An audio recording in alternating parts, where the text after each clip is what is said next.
So guys, forgive me with this, but I'm going to have to try and do a voiceover of this. This is Cape Greko.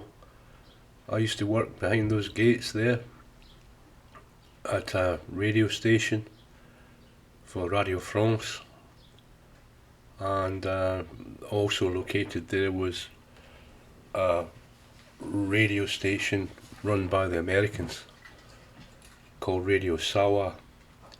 They broadcast in Arabic. The total radiation from the site was 2 megawatts, 1200 kilowatts from the French radio station and 800 from the Americans. Everyone thought we were spies, but really we weren't spies. We were technicians keeping the thing running. So I'm absolutely amazed that nothing's changed. I left on the 1st of January 2018. The station closed on the 1st of January 2020. A while after that, the 7 antenna pylons were demolished, controlled demolition. The pylons were tubular steel. They were 132 metres tall, and they made a mighty crash when they came down. So I'm just climbing up this bit of a hill here. It's like a lunar landscape, volcanic rock. The whole peninsula is volcanic rock. And I'm trying to see if we can get a vantage point of what still exists behind the fence.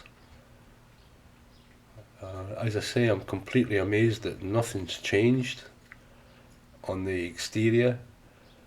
The fence is what we put up, the lights are what we installed, street lights. The camera's still there on the gate. The only thing that I couldn't really see was the intercom. I think the intercom's missing.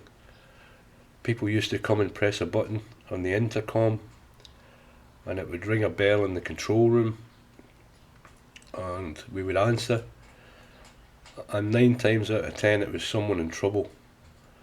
There was one night we had a middle-aged Russian man in the middle of the night who was swimming with his girlfriend in the bay, and he suffered a heart attack.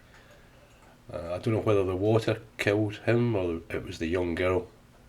Anyway, unfortunately he couldn't be saved and the guy died. The cops came and their torches were useless for looking for the guy, so they took ours and they never brought them back.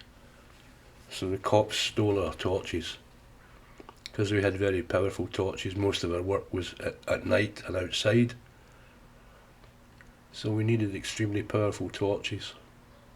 Flashlights for you guys in the States. So it's a very nice view from up here, as you can see. This is the eastern edge of the European Union. You can't go any further east in the European Union than this. It's very, very popular with tourists. Today's the 7th of March, Thursday the 7th of March 2024, and it's still crawling with tourists, which is incredible. In the summertime there are many, many tourists come to this spot and to the hills beyond because it's so scenic.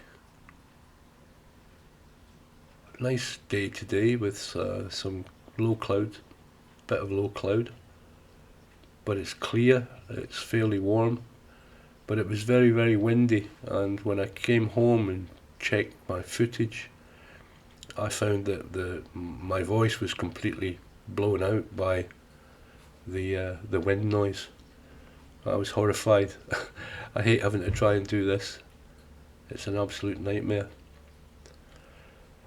There was another emergency incident where a guy and his girlfriend fell off a jet ski, and the jet ski went somewhere off towards Syria.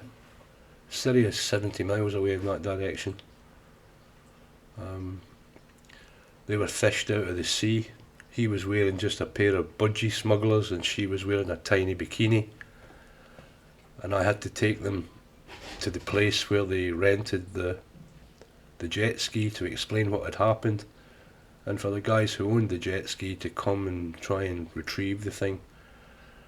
I don't know what happened, whether they managed to retrieve the jet ski. We saw some activity later on that evening with boats, etc., but who knows.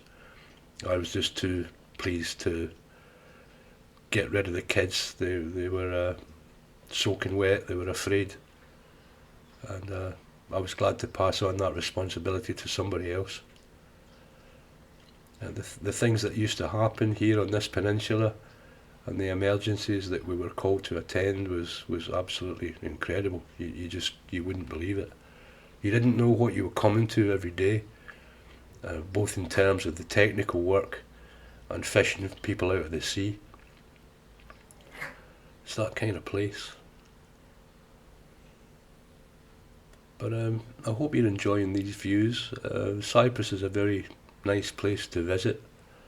There's all kinds of different scenery and landscapes, mainly on the western side of the island in Paphos, and near Limassol.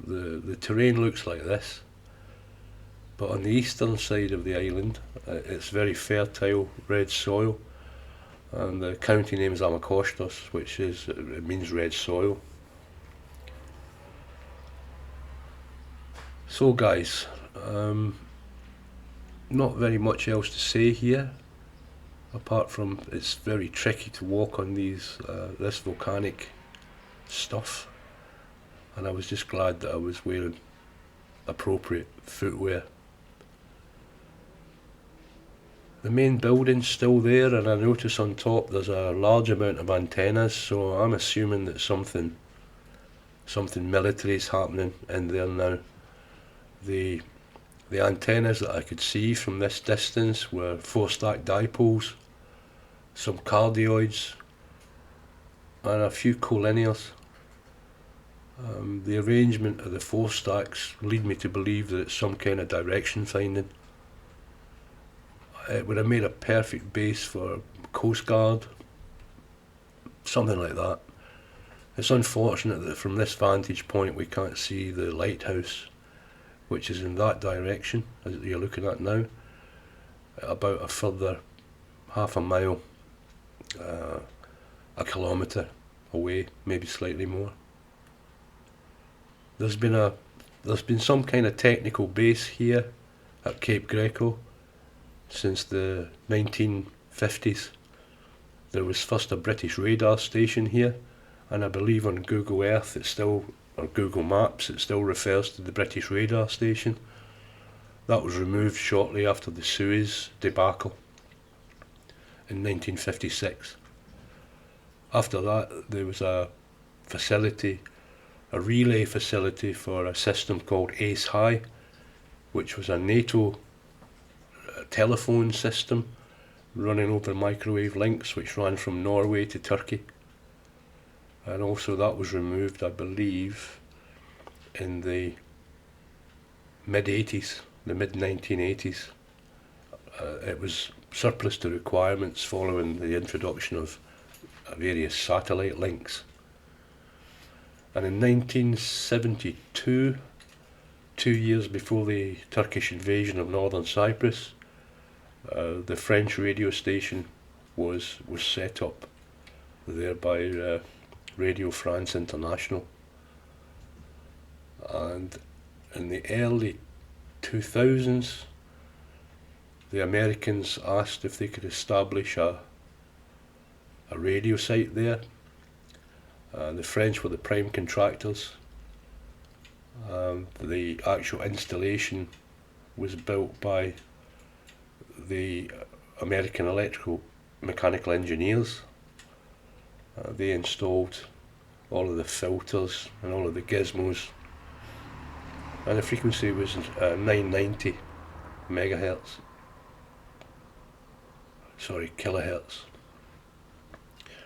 And the French radio station was 1223 kilohertz. So that's about all I have to say about the station.